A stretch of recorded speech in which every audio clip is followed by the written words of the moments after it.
Saya juga sempat mampir ke gerobokan, namanya Pak Suwarto. Dia bilang, Pak, saya ngerepoti urusan pupuk Pak, Rabu ini paling angel Pak.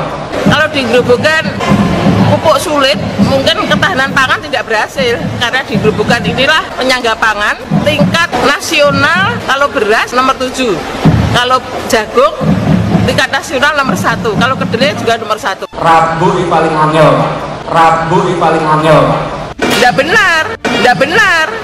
Wong ini dari kelompok tani, ini kan sudah punya kuota.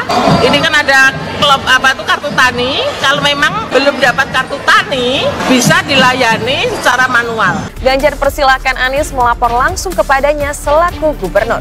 Laporkan ke saya langsung ya, pakai lapor grup atau suruh WA saya, biasanya telepon tak beresin.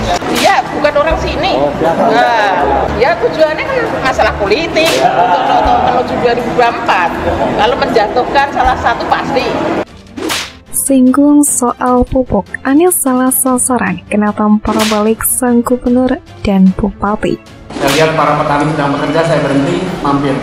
Dia bilang, Pak, saya ngerepoti urusan pupuk Pak. Harap ning warung ditakoni Pak, jenengan non subsidi apa subsidi? Kalau wong kaya awak dhewe iki ra ndedit, mosok iso bayar sing non subsidi? Ayo mesti subsidi.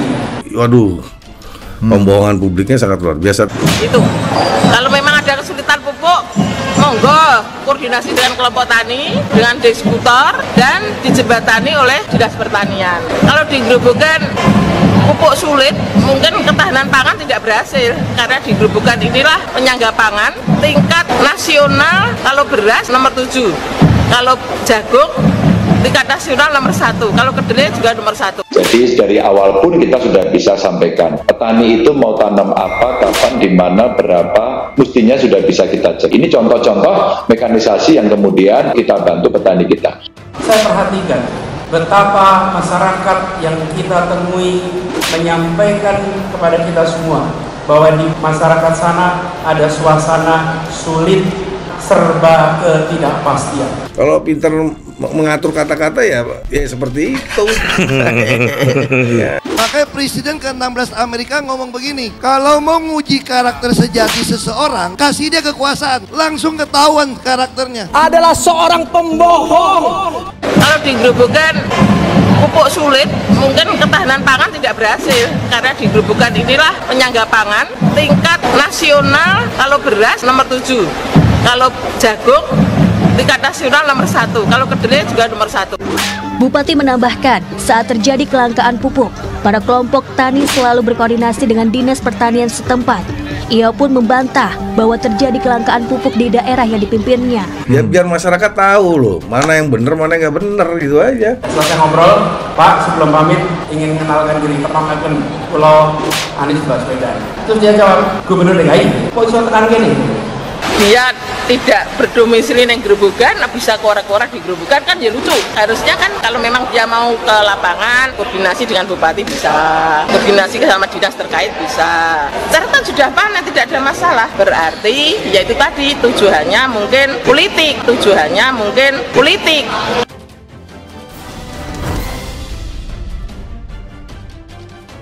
Persoalan pupuk di Kabupaten Grobogan sempat disampaikan Anies. Gubernur Jawa Tengah Ganjar Pranowo dan Bupati Grobogan Sri Sumarni memberikan penjelasan terkait hal tersebut.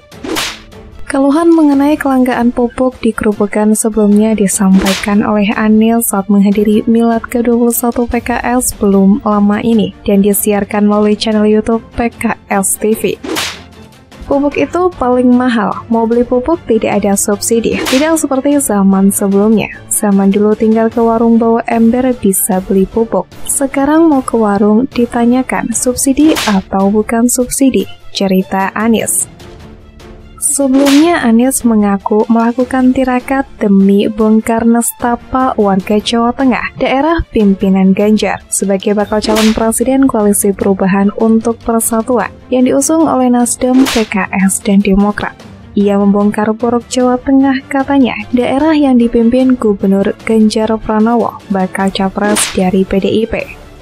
Lantas, ia lantang menceritakan keluhan masyarakat Jawa Tengah, mulai dari masalah pupuk hingga tenaga kerja Indonesia atau TKI, yang kini disebut pekerja migran Indonesia atau PMI. Lalu, apakah Anies bersuara seperti itu karena merasa dirinya sudah terpojokkan atau berada dalam posisi yang lemah? Menjawab sindiran Anies Baswedan kepada wartawan, Ganjar Pranowo menyampaikan agar masyarakat untuk bisa melaporkan melalui platform Laporgub apabila ada kelangkaan pupuk.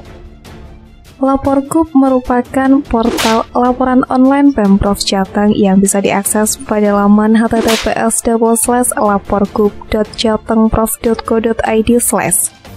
Bisa disampaikan ke Laporgub atau WA ke saya langsung, tak berasi, ujar Ganjar yang juga capres dari PDI Perjuangan saat menghadiri tausiah kebangsaan di Gedung Serbaguna Dewi Sri Purwodadi Grobogan, Selasa 23 Mei 2023. Sebagai catatan, aplikasi Laporgub merupakan gebrakan yang diinisiasi oleh Ganjar Pranowo sejak periode pertamanya pada 2013. Saat itu Laporgub berbasis website dan harus berkembang hingga bisa diakses multi-platform seperti WhatsApp, Messenger, website, SMS, Instagram, Facebook, Twitter, YouTube, dan juga hotline. Sementara di lokasi yang sama, Bupati Grobogan Sri Sumarni juga memberikan jawaban soal kelangkaan pupuk seperti yang diklaim Anies. Menurutnya, jika memang ada, tentu sudah mencuat beberapa hari ini. Menurut Bupati, tidak ada kelangkaan karena sudah ada kuotanya dan ada RDKK atau Rencana Definitif Kebutuhan Kelompok yang sudah diajukan oleh kelompok tani. Selain itu, kelompok tani juga sudah koordinasi dengan kios pupuk lengkap atau KPL. Pupuk subsidi di Grobogan dan dari Pusri, kuotanya hampir 85.000 ton dan pupuk Ponska hampir 70.000 ton. Jadi kalau pupuk langka di Grobogan tentu sudah mencuat kemarin-kemarin, kata Bupati Sri Sumarni. Selama ini pun kelompok tani selalu berkoordinasi dengan Dinas Pertanian atau Dispertan Kabupaten Grobogan dengan melaporkannya ke Penyuluh Pertanian Lapangan atau PPL jika ada kekurangan pupuk. Jika ada kekurangan pupuk, tentu Kabupaten Grobogan tidak bisa menjadi penyangga pangan. Menurut Bupati, produksi padi nomor 7 secara nasional, jagung dan kedelai nomor 1 tingkat nasional. Kelompok tani jika ada kelangkaan pupuk selalu berkoordinasi dengan Dinas Pertanian. Silakan cek di lapangan, sekarang semua terbuka, tambah Bupati. Dikutip dari RMOL Jateng pada artikel yang diunggah pada 8 Maret, ketersediaan pupuk bersubsidi di Kabupaten Grobogan pada tahun 2023 memang telah ditetapkan oleh pemerintah sebesar 85.000 ton jenis urea dan 29.933 ton NPK.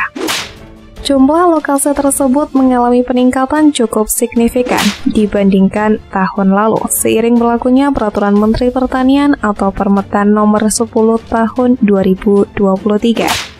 Berdasarkan dari data Dinas Pertanian Kabupaten Grobogan, alokasi pupuk subsidi urea pada tahun 2022 sebesar 68.505 ton atau bertambah 16.495 ton di tahun 2023.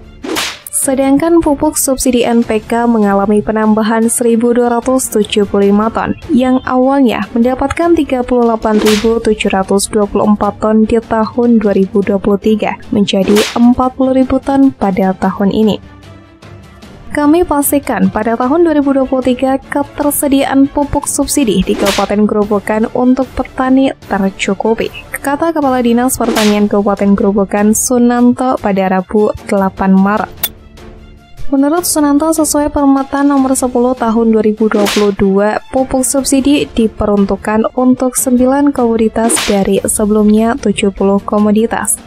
Adapun daftar komoditas tanaman yang dapat pupuk bersubsidi, yakni padi, jagung, kedelai, cabai, bawang merah, bawang putih, tebu, kopi, dan kakao. Jadi untuk semangka dan melon tidak mendapatkan pupuk subsidi, ujarnya. Sunanto menjelaskan jika dulu Permeta nomor 41 tahun 2021 mendapatkan pupuk subsidi harus terdaftar di Elektronik Rencana Definitif Kebutuhan Kelompok atau ERDKK. Sedangkan sekarang sesuai Permeta nomor 10 tahun 2022 wajib terdaftar e-alokasi.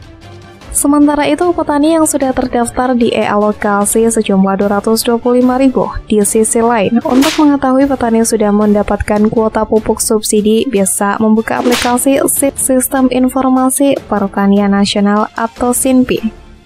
Saat ini kita akan membentuk posko aduan pupuk subsidi dan kartu tani per kecamatan. Tinggal menunggu SK Bupati. Jika ada penyelewengan, silahkan laporkan, ujarnya.